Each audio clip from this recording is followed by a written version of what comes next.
2026년 2월 이란 수도 테헤란에 폭탄 30발이 떨어졌습니다. 이란 최고 지도자 하메네이는 딸, 사위, 며느리, 손녀까지 가족과 함께 관저에서 폭사했어요. 국방장관도 죽었고 혁명수비대 총사령관도 그날 사라졌습니다. 최고 지도자와 군 수뇌부가 하루 만에 전부 날아간 거예요. 한 나라의 핵심 권력이 하룻밤 사이에 증발했습니다. 36년 독재의 끝이 이렇게 허무했어요. 이란이 믿었던 건 중국산 최신형 방공 시스템이었어요. 우리 방공 시스템은 세계 최고 수준이다. 중국이 그렇게 자랑하던 바로 그 무기입니다. 그런데 단 한 발도 못 막았어요. 소름 돋는 건 따로 있어요. 그 후에 바로 이란이 보복으로 UAE를 향해 탄도미사일 174발을 쏟아부었거든요. 여기에 드론 689기까지 합치면 하늘이 새까매지도록 밀려온 겁니다. 근데 이걸 막아낸 방공망의 한 축이 바로 대한민국이 만든 천궁이었습니다. 겨우 2개 포대로 96%를 요격했어요. 순항미사일은 100%이고 말이죠. 중국산은 뚫렸고 한국산은 막았어요. 같은 전장에서 말이죠. 왜 이런 차이가 벌어진 걸까요? 단순히 성능 차이라고요? 진짜 이유는 훨씬 더 소름 돋습니다. 쉽게 말하면 이렇습니다. 현관문에 최신 도어락을 달았어요. 근데 그 비밀번호를 도둑이 이미 알고 있어요. 심지어 마스터키까지 갖고 있는 겁니다. 문을 아무리 잠가봐야 소용없죠. 이게 전자전이에요. 전자전이란 적의 레이더와 통신을 전파로 교란하는 전투 방식입니다. 미국은 이란 단공 레이더의 전파 정보를 수십 년 전부터 수집해뒀거든요. 마스터키를 진작에 복사해둔 거나 마찬가지예요. 그래서 미국이 가짜 신호를 보내니까 이란 레이더는 적기가 오는 건지 새가 날아가는 건지도 구분을 못했습니다. 실제로 레이더 화면에 방해 전파가 뜬 게 확인됐어요. 문은 잠겨 있는데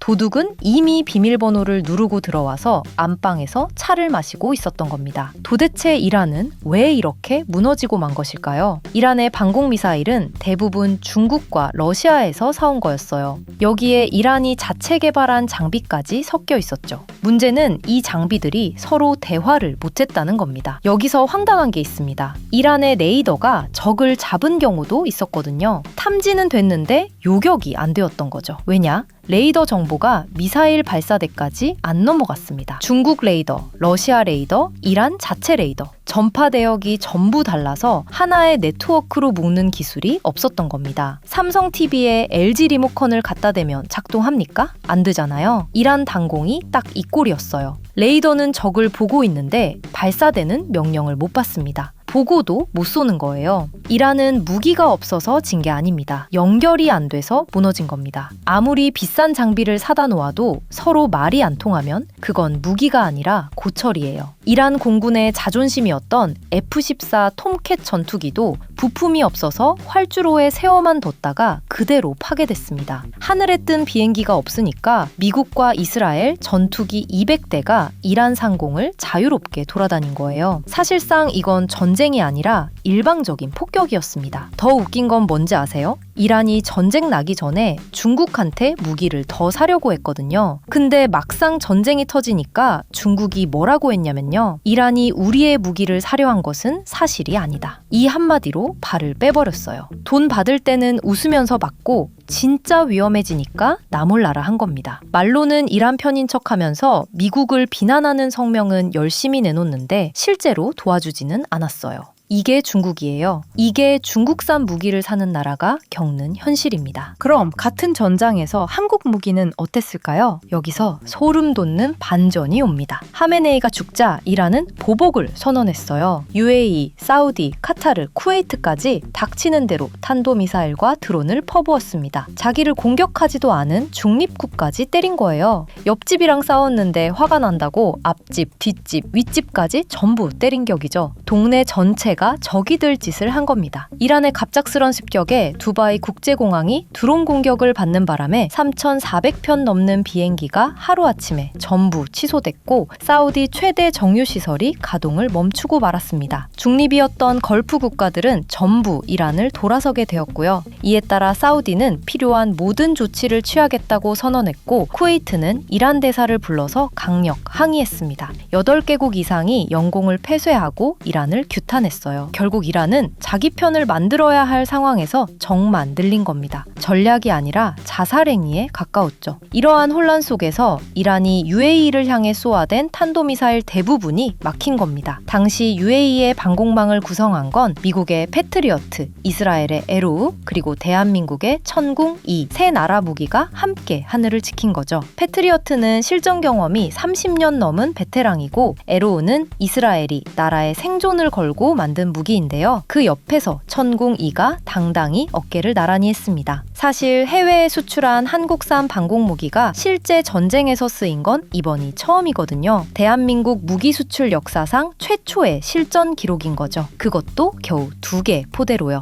10개 포대를 계약했는데 아직 2개만 들어간 상태에서 이 성과를 낸 거예요. 여기서 하나 짚고 넘어갈 게 있습니다. 방공무기라는 건 실전 기록이 전부예요. 연습장에서 아무리 잘 맞춰도 실전에서 못 맞추면 아무 소용이 없으니까요. 모의고사에서 매번 만점 받다가 수능날 다 틀리는 거랑 같죠. 이란에 배치됐던 중국산 HQ-9B가 딱 그 꼴이었어요. 훈련장에서는 잘 맞추는데 실전에서 종이 호랑이가 되어버린 겁니다. 반대로 실전에서 한번 검증되면 그 순간부터 주문이 쏟아지겠죠. 걸프전에서 패트리어트가 이름을 날린 이후에 전 세계가 패트리어트를 사느라 줄을 섰던 것과 같은 구도로 말이에요. 이번 이란의 반격을 통해 천궁-2가 지금 그 자리에 서게 된 것이죠. 가격은 패트리어트의 3분의 1이에요. 성능은 비슷해 1이면 가격이 3분의 1이면 구매자 입장에서 안 살 이유가 없잖아요. 한국은 이미 UAE 10개 포대, 사우디 10개 포대, 이라크 10개 포대까지 총 12조 원이 넘는 계약이 쌓여있던 상황이었는데요. UAE에서 실전 검증 소식이 전해지자마자 전쟁이 난 지 5일 만에 각국으로부터 긴급 주문 문의가 밀려들게 되었습니다. 앞다퉈 한국에 연락한 거예요. 실전에서 성적표를 받아든 순간 K방산의 판이 바뀐 겁니다. 주식시장도 즉각 반응했어요. 천궁-2를 만든 LIG 넥스원이 상한가를 찍었고 한화 에어로스페이스도 신고가를 기록했습니다. 방산 3사가 동시에 폭등한 건 그날이 처음이었어요. 전쟁은 비극이지만 한국 방산 기업들의 기술력은 그날 전 세계가 인정한 겁니다. 한번 정리해서 비교해 보겠습니다. 중국은 무기를 팔아놓고 전쟁 나니까 모른 척 발을 뺐어요. 중국산 방공은 전자전에 무력화됐고 레이더 통합도 안 됐습니다. 한국은 2개 포대만으로 96% 요격률을 달성하고 실전 검증까지 끝냈어요. 같은 무기 수출국인데 이 차이가 어디서 오는 걸까요? 기술력입니다. 진심입니다. 그리고 신뢰입니다. 메이드 인 차이나와 메이드 인 코리아의 차이가 바로 여기에 있어요. 전쟁터가 그걸 증명해버렸습니다. 근데 천궁 이 하나로 끝이 아닙니다. 우리가 준비하고 있는 건 훨씬 더 촘촘하니까요.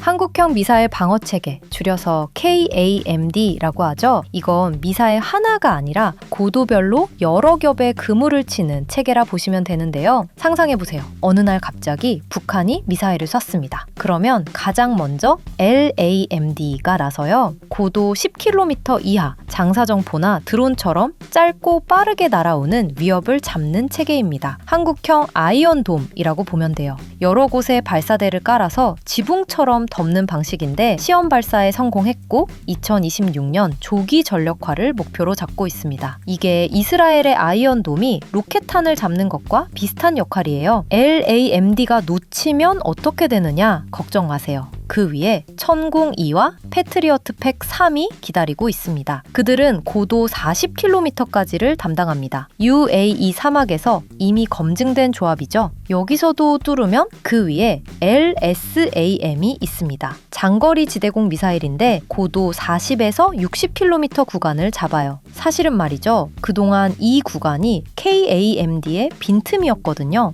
그러던 중에 2024년에 드디어 LSAM이 전투용 적합 판정을 받았고 7천억 원 규모의 양산 계약까지 체결되게 되었습니다. 이게 들어오면 빈틈이 메워지게 되거든요. 나중에 나올 LSAME는 요격 고도를 100km 이상까지 끌어올릴 예정이고요. 그 위 고고도는 미군이 배치한 사드가 담당하고 있습니다. 이게 끝이 아니에요. 요격탄만 있는 게 아니라 이 모든 체계가 하나의 지휘 네트워크로 연결돼 있습니다. 앞에서 이란이 왜 망했는지 봤잖아요. 레이더는 알긴 하는데 발사대는 모르는 상황. KAMDD는 그런 일이 안 벌어지도록 설계된 체계예요. 탐지하면 바로 교전으로 넘어가는 겁니다. 여기서 나올 수 있는 반박이 있죠? 미사일이 수백 발 쏟아지면 어차피 다 못 막는 거 아니냐? 맞는 말이에요. 전부 막는 건 현실적으로 불가능합니다. 하지만 방공의 목표가 완벽한 방어는 아니거든요. 수도권 핵심 시설, 공군기지, 지휘부 이 몇 군데만 지켜도 전쟁의 판이 완전히 달라집니다. 전부를 막는 게 아니라 전쟁이 끝나게 만드는 그 한 방을 막는 겁니다. 그래서 드론처럼 작고 싼 표적은 LAMD가 잡고 탄도미사일처럼 크고 위험한 표적은 고가의 요격탄이 잡는 거예요. 팔이 잡는데 대포를 쓸 필요 없잖아요. 위협에 맞게 대응수단을 나눈 겁니다. 바닥부터 천장까지 LAMD가 드론과 포탄을 잡고 천공이와 패트리어트가 중간을 지키고 LSAM이 높이 올라가고 사드가 마지막 그물을 칩니다. 북한이 미사일 하나를 썼다고 칩시다. 그 미사일이 LAMD를 피하고 천공이를 피하고 LSAM도 피하고 사드까지 뚫어야 목표에 닿습니다. 각 층의 요격률이 90%라고 해도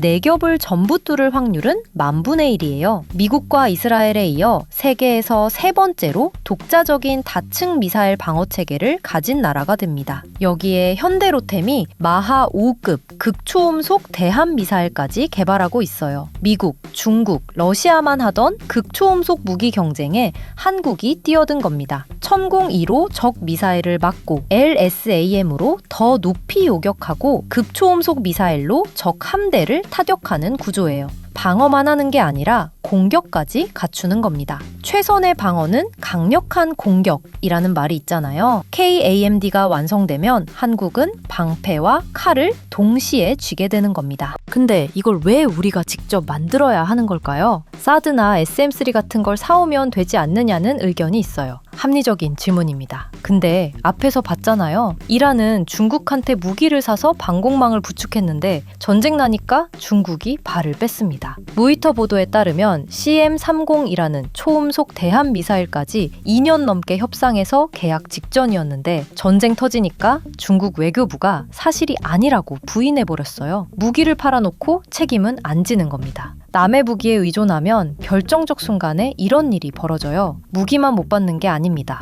부품 공급이 끊기고 소프트웨어 업데이트가 멈추고 전자전 대응 코드를 넘겨받지 못합니다. 전쟁이 길어질수록 무기는 쓸모없는 고철이 돼가는 거예요. 이란의 F-14 톰캣이 부품 없어서 활주로에 세워만 뒀던 거랑 같은 구조입니다. 자기 손으로 만들면 이런 걱정이 없어요. 부품도 우리가 만들고 소프트웨어도 우리가 짜고 전자전 대응 코드도 우리가 갖고 있으니까요. 반면 한국은 어떻습니까? 천공이를 직접 만들었고 LSAM을 직접 개발하고 있고 LAMD까지 독자 체계를 구축하고 있어요. 전쟁이 나도 남의 눈치를 볼 필요가 없습니다. 우리가 만들었으니까요. 무기를 사오는 나라가 아니라 만들어서 파는 나라가 됐어요. 1997년 IMF 때 금모으기 운동을 했던 나라입니다. 28년 전 파산 직전이었던 그 나라가 지금은 포대당 4천억 원짜리 방공 시스템을 수출하고 있어요. 미국 패트리어트와 어깨를 나란히 하면서 말이죠. 누가 이걸 상상이나 했겠습니까?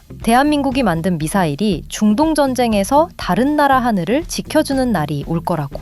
자주국방이라는 건 결국 이겁니다. 리모컨을 누가 쥐고 있느냐. 남의 리모컨으로는 우리 집 TV를 킬 수 없듯이 남의 무기로는 결정적 순간에 우리 하늘을 지킬 수 없어요. 이란은 남의 리모컨을 믿었다가 최고 지도자가 가족과 함께 죽었습니다. 반면 한국은 자기 리모컨을 만들어서 다른 나라 하늘까지 지켜줄 수 있게 되었어요. KAMD는 그 리모컨을 우리 손에 쥐는 체계입니다. 그리고 그 리모컨은 지금 이 순간에도 점점 더 단단해지고 있습니다. 이란 전쟁이 이를 증명했어요. 메이드 인 차이나와 메이드 인 코리아의 차이. 그건 기술력의 차이이기도 하지만 결국 자기 하늘을 자기 손으로 지키겠다는 의지의 차이입니다. 우리 세금이 아깝지 않은 이유 이제 확실해지셨죠? 오늘 영상이 도움이 됐다면 구독 눌러두시면 다음 영상 알림 드리겠습니다. 다음 영상에서 또 찾아뵙겠습니다.